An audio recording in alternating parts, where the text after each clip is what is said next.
Selamat malam, Kaltim Headline Malam kembali hadir bersama saya, Rosmi Rahmat. Sejumlah informasi penting akan kami hadirkan untuk Anda dan berikut di antaranya. Kita awali Kaltim Headline Malam edisi kali ini. Kalangan milenial rawan direkrut oleh kelompok terorisme dan radikalisme yang masih nyata pergerakannya di tanah air maupun di seluruh dunia. Untuk itu perlu langkah-langkah pencegahan secara dini, melibatkan semua pihak agar anak-anak muda di Indonesia tidak jatuh ke dalam jurang sesat yang mengacaukan negeri ini. Dari sejak kecil, warga Indonesia didorong memiliki sikap patriotisme membela tanah air, bukan sebaliknya masuk dalam rekrutmen kelompok terorisme dan radikalisme yang membahayakan negara. Hal itu dipaparkan dalam sebuah acara diskusi di Samarinda, melibatkan Forum Koordinasi Pencegahan Terorisme atau FKPT, Bidang Pemuda dan Pendidikan bekerja sama dengan Badan Nasional Pencegahan Terorisme atau BNPT. Dua lembaga ini mengedukasi generasi muda dalam sebuah kegiatan lomba video pendek dan diskusi film di Barum, sebuah hotel di Samarinda. Tampak sejumlah pelajar SLTA menjadi peserta dengan tema Kita Indonesia. Tampak juga staf ahli bidang Polhukam Wahyu Widi Heranata membuka acara mewakili Wakil Gubernur Hadi Mulyadi.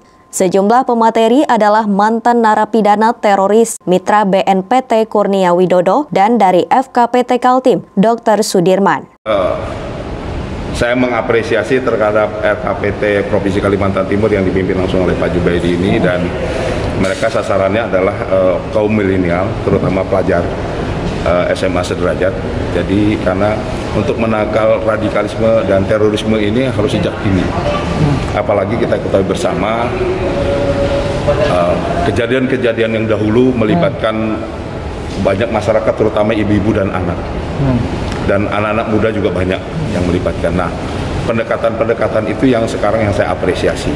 Para pelajar antusias mendapat materi tentang terorisme dan radikalisme. Mereka juga menyadari eksistensi mereka juga terancam karena berpotensi direkrut menjadi anggota teroris. Targetnya adalah kaum milenial, pelajar-pelajar SMA dan sederajat. Mengapa? Karena memang salah satu target dari kelompok-kelompok radikal itu adalah pelajar. Itu targetnya. Jadi ini hanya kita bekali untuk bisa mengkantor, untuk bisa mengontrol. Sebetulnya adalah kita Indonesia, ya. Satu Indonesia. Jadi salah satu penyeimbang, mengkantor kelompok-kelompok sebelah, kelompok-kelompok yang mengajarkan intoleransi, mengajarkan radikal-radikal dalam berpikir, diimbangi oleh ini. Namanya lewat video. Mengapa? Karena zaman sekarang hampir 24 jam anak-anak kita itu adalah dia tidak lepas dari media sosial. Jadi salah satu yang efektif itu adalah lewat media sosial untuk diseminasi informasi, mencegah paham-paham radikalisme dan intoleransi. Selama ini di Kaltim diketahui menjadi salah satu daerah tempat persembunyian para teroris. Hal itu terungkap sejak beberapa tahun silam, di mana dari benua Etam ditangkap tersangka jaringan pelaku bom Bali. Di daerah ini juga pernah menjadi aksi teroris melempar bom Molotov di gereja Oikumene Sengkotek Samarinda pada 13 November 2016 lalu. Tim Kaltim TV, Hardin melaporkan. Mari kita memerangi virus corona dengan mematuhi imbauan pemerintah, stay at home. Aksi unjuk rasa menolak Undang-Undang Cipta Kerja di Samarinda berbuntut, 2 orang dijadikan tersangka. Keduanya kedapatan membawa senjata tajam dan balok kayu melakukan penganiayaan terhadap aparat kepolisian. Inilah aksi unjuk rasa mahasiswa pada 5 November lalu. Mereka tidak hanya datang melakukan demonstrasi, tapi mulai anarkis merusak aset pemerintah, seperti pagar gedung DPRD Kaltim di Jalan Teuku Umar, Samarinda. Masa yang awalnya hanya melakukan orasi tersulut melakukan tindakan anarki setelah ada yang berusaha memanasi membuka blokade kawat berduri yang dipasang pihak kepolisian. Massa semakin terlihat beringas dengan berusaha keras membuka secara paksa pintu gerbang gedung DPRD Kaltim. Dari kejadian itu, polisi yang awalnya turun mengamankan bergerak mengendalikan suasana. Sebanyak 9 orang yang terlihat melakukan perusakan kemudian diamankan dan dibawa ke Mapolresta Samarinda. Dari 9 orang tersebut, 2 dijadikan tersangka karena kedapatan membawa senjata tajam dan melakukan penganiayaan. Video kita akan kejar. Ya. Apabila memenuhi unsur, akan kita proses yang bersangkutan sesuai dengan prosedur. Video yang lempar langsung menangkap. Dan kita dapat orang yang melempar dan memang ada dalam video. Ini salah satu yang 9 itu yang kita tangkap. Dan kita akan proses yang bersangkutan sesuai dengan prosedur. Ya. Termasuk yang saja. Alat buktinya sudah ada. Dan orangnya pun sudah jelas. 7 orang masih kita lakukan pemeriksaan berkaitan dengan mereka berbuat apa, ya. Apakah perannya itu sebagai provokator, apakah perannya nanti bisa berlanjut, mungkin ada pelemparan, apakah bom molotov masih kita dalami. Yang jelas 2 orang sudah kita amankan dan sudah terbukti. 2 tersangka itu berinisial FR berusia 24 tahun dan WJ 22 tahun. Seorang petugas kepolisian mengalami luka gores dari senjata tajam salah seorang tersangka. Senjata jenis badik dengan panjang sekitar 25 cm kini diamankan. Anda tidak benar atau merusak barang milik negara. Ya. Jadi kayu-kayu tadi sudah dipersiapkan. Tim Kaltim TV, Hardin melaporkan.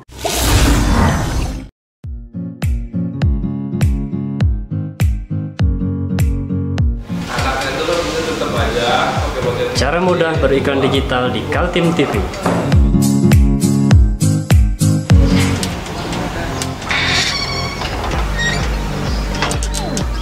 Yang pertama, jadilah sahabat Kaltim TV.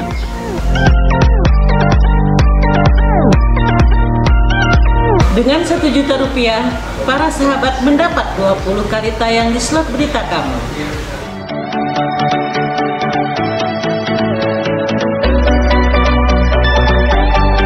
Dengan 20 detik dapat menjangkau 20.000 penonton. Anda beruntung karena mendapat kesempatan perdana dari kami. Ayo jadilah sahabat Kaltim TV. Kapolres Kota Samarinda Kombes Pol Arif Budiman menyesalkan aksi unjuk rasa pada 5 November yang berujung rusuh. Polisi mengamankan 9 orang dan 2 diantaranya dijadikan tersangka karena kedapatan membawa senjata tajam. Aksi unjuk rasa mengatasnamakan Aliansi Mahasiswa Kaltim menggugat, menyisakan 2 orang pelaku menjadi tersangka. Polisi menetapkan FR dan WJ sebagai tersangka karena kedapatan membawa senjata tajam dan membawa kayu balok melakukan penganiayaan.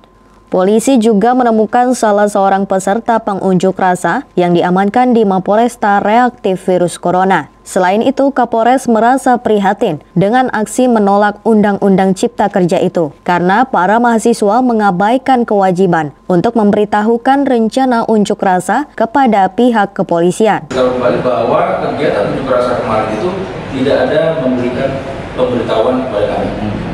Minimal kan 3 kali 24 jam sebelum kegiatan unjuk rasa harus ada pemberitahuan kepada pihak kepolisian. Tidak ada pemberitahuan. Tidak ada pemberitahuan. Undang-Undang Nomor 9 Tahun 2012. Tahun 98. Kombes Pol Arif Budiman menjelaskan kronologi unjuk rasa hingga terjadi aksi anarki merusak fasilitas pagar gedung DPRD Kaltim. Polisi tidak pernah menghalangi masyarakat yang ingin menyampaikan pendapat di muka umum. Namun, tetap harus memperhatikan aturan-aturan seperti tidak anarkis dan mengganggu hak orang lain seperti para pengguna jalan. Awalnya mulainya mereka tidak ada pemberitahuan, tapi tetap kita laksanakan pengamanan karena ini merupakan bagian dari pelayanan Polri. Titik kumpul Islamic Center sampai dengan ke TKP kita kawal. Artinya bahwa kita siap mengamankan jalan unjuk rasa secara damai. Ya. Karena sudah menunjukkan pukul menuju berakhirnya unjuk rasa itu, mereka malah semakin anarkis dan berbuat chaos. Mau tidak mau, kami harus tegas. Ini melindungi masyarakat yang ada di wilayah Samarinda. Karena kita beberapa bulan ini banyak menerima komplain dari masyarakat bahwa pelaksanaan unjuk rasa di beberapa tempat, di DPRD, di Muswana, di depan umum, itu sangat-sangat mengganggu ketertiban dari masyarakat. Masyarakat banyak yang tidak bisa lewat. Undang-Undang Cipta Kerja sudah diundangkan pemerintah menjadi Undang-Undang Nomor 11 Tahun 2020 tanggal 2 November lalu. Sesuai aturan hukum, jika masih ada yang keberatan dan merasa dirugikan, masih ada jalan menggugatnya melalui judicial review ke Mahkamah Konstitusi. Tim Kaltim TV, Hardin melaporkan.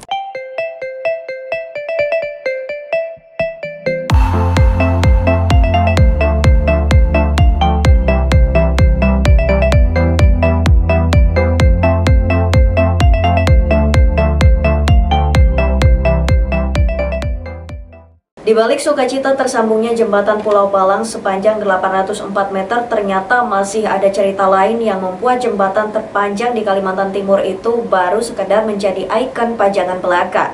Pasalnya meski jembatan telah berdiri megah, belum ada akses jalan penunjang jika kendaraan ingin melewatinya. Tahap-tahapan pembangunan jembatan Pulau Balang sudah memasuki tahap akhir. Bahkan 31 Oktober lalu menjadi catatan bersejarah bagi kalangan teknik sipil karena mereka berhasil menyambung jembatan sepanjang 804 meter dengan lebar 22,4 meter. Inilah jembatan terpanjang di Kalimantan yang menjadi ikon baru benua Etam. Dibangun dengan anggaran 1,39 triliun, jembatan ini menjadi salah satu infrastruktur penunjang ibu kota negara baru yang telah ditetapkan Presiden Joko Widodo. Tapi sayangnya jembatan Pulau Balang masih memiliki kekurangan di sana-sini. Yang paling vital adalah belum tuntasnya jalan akses sehingga bisa dilalui kendaraan. Kalangan DPRD Kaltim menyoroti hal ini agar tidak menyerupai jembatan Abu Nawas yang pernah menjadi julukan jembatan di Kota Bangun, Kutai Kartanegara. Alhamdulillah lah ya, sudah terjadi ya, sudah jalan jembatan. Sudah jadi, cuman ada sedikit hambatan. Tanggung jawab anggota DPR Provinsi, khususnya unsur ketua dan Komisi 3 ya, supaya jembatan jalan penghubung. Jadi alangkah sayangnya jembatan sudah jadi, tapi jalan penghubungnya belum. Mudah-mudahan ini jadi perhatian pemerintah lah ya, Gubernur Provinsi dan Ketua DPR. Itu aja tanggapannya.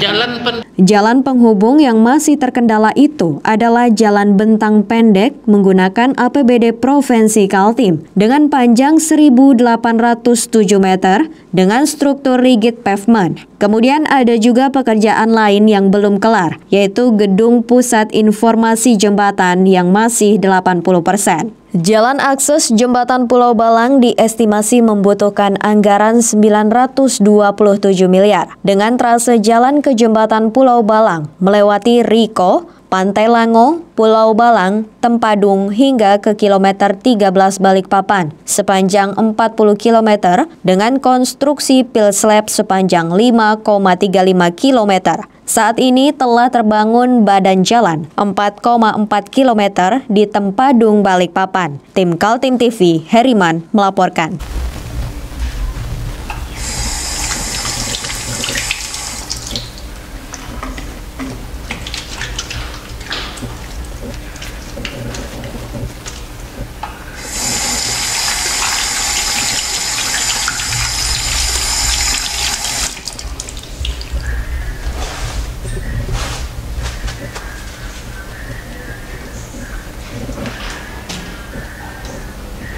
Meskipun di rumah saja, kita tetap selalu menjaga kesehatan, cuci tangan, menggunakan hand sanitizer.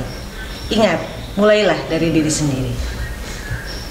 Kita beralih ke informasi selanjutnya. Pemerintah terus menyiapkan rencana ibu kota negara yang telah ditetapkan Presiden Joko Widodo di Kabupaten Penajam Pasir Utara dan Kabupaten Kutai Kartanegara. Kementerian Agraria dan Tata Ruang Badan Pertahanan Nasional sudah melangkah jauh mengajak stakeholder lokal mendata apa saja yang perlu dimasukkan dalam perencanaan regulasi yang bakal diterbitkan.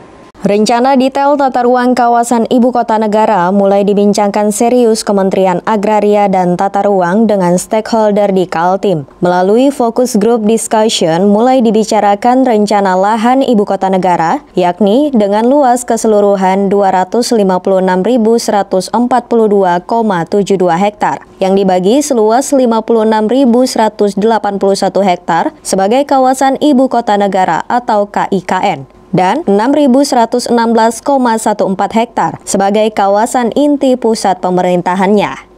Dalam FGD dimasukkan usulan-usulan kekayaan lokal termasuk perlindungan terhadap tanah adat dan juga kawasan perlindungan satwa. Masukan dalam FGD menjadi bahan terbitnya undang-undang maupun peraturan mengenai ibu kota negara yang sedang disiapkan pemerintah. Rencana perpindahan ibu kota negara tetap dilaksanakan pemerintah pusat, walaupun mengalami penundaan akibat terjadinya pandemi COVID-19 yang membuat pelemahan ekonomi Indonesia. Rencana itu tetap berjalan terlihat dari semakin intensnya pemerintah pusat melakukan persiapan administratif maupun regulasi dengan melibatkan stakeholder di Kaltim. Kalau melihat ini sih, sepertinya kalau dari tata ruang juga sudah diatur, ya tetap aja sih jalan untuk rencana IKN, nggak ada penundaan, mungkin ada ya, tapi tidak pembatalan. Oh siap. Tidak dibatalkan. Ada sempat disinggung nggak Bu, kapan kira-kira mulai fisiknya dilakukan gitu Bu? Belum ada tadi. Belum jadi mereka fokus ke tata ruang seperti ini. Regulasi ya. Dalam pandangan tim perumus ibu kota negara dari pemerintah pusat, inilah saatnya Indonesia membangun kawasan perkotaan terbaik di dunia. Lantaran itu, persiapan perlu dilakukan dengan matang, termasuk menerima usulan berbagai stakeholder di Kalimantan Timur. Jadi ini masih dalam tataran teknis, itu masih banyak kemungkinan-kemungkinan yang bisa dilakukan. Nah, justru kemungkinan-kemungkinan inilah yang sebetulnya yang kita bahas dengan semua stakeholders. Kemungkinan-kemungkinan itu berisi plus minus gitu kan. Nah, itu yang kita diskusikan dengan stakeholders. Karena ini di Kalimantan Timur ini ruangnya tersedia dengan baik, sangat memungkinkan sekali kita membentuk suatu kota yang luar biasa bagusnya. Dan negara kita ini kan kita sangat berpotensial memiliki kota yang sangat. Tim Kaltim TV, Hardin melaporkan.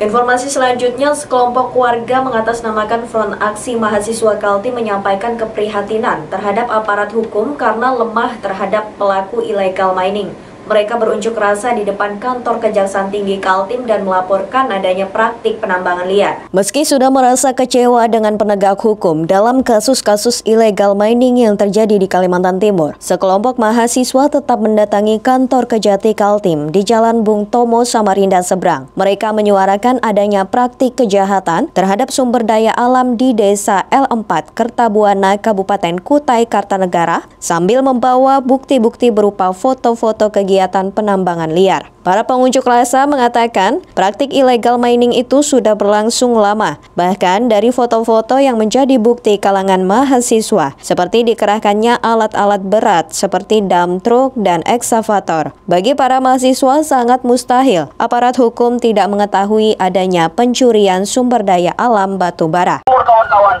hari ini kita berada di depan Kejaksaan Tinggi Kalimantan Timur meminta kepada Kejaksaan Tinggi Kalimantan Timur melalui Satgas tambang ilegalnya untuk mengusut praktek-praktek tambang ilegal yang ada di Kutai Kartanegara, kawan-kawan.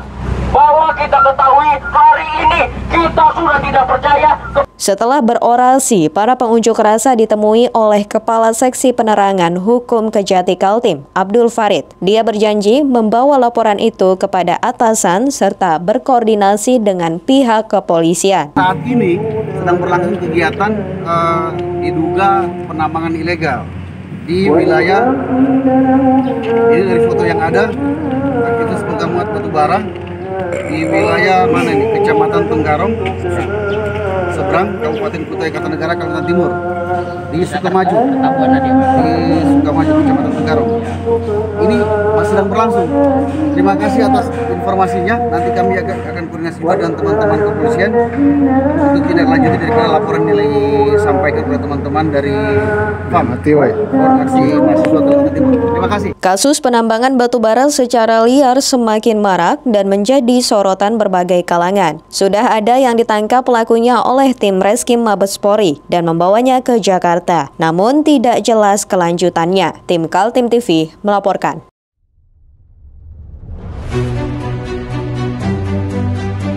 Hari ini kita ada kegiatan untuk membungkus sembako untuk dibagikan ke masyarakat yang membutuhkan karena COVID-19 ini.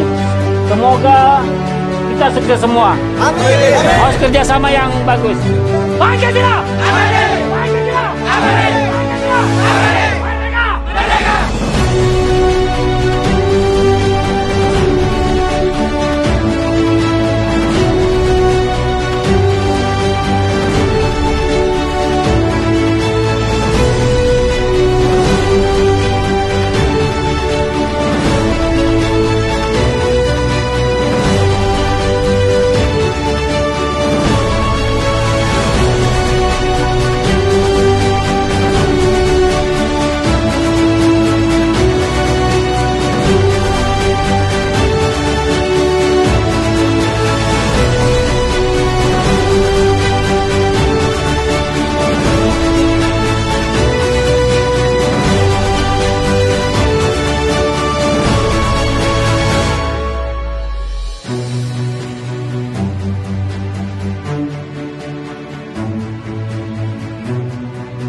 Demikian Kaltim Headline Malam edisi kali ini. Informasi lainnya dapat Anda simak melalui situs website kami www.kaltim.tv, channel YouTube dan fanpage Facebook Kaltim TV.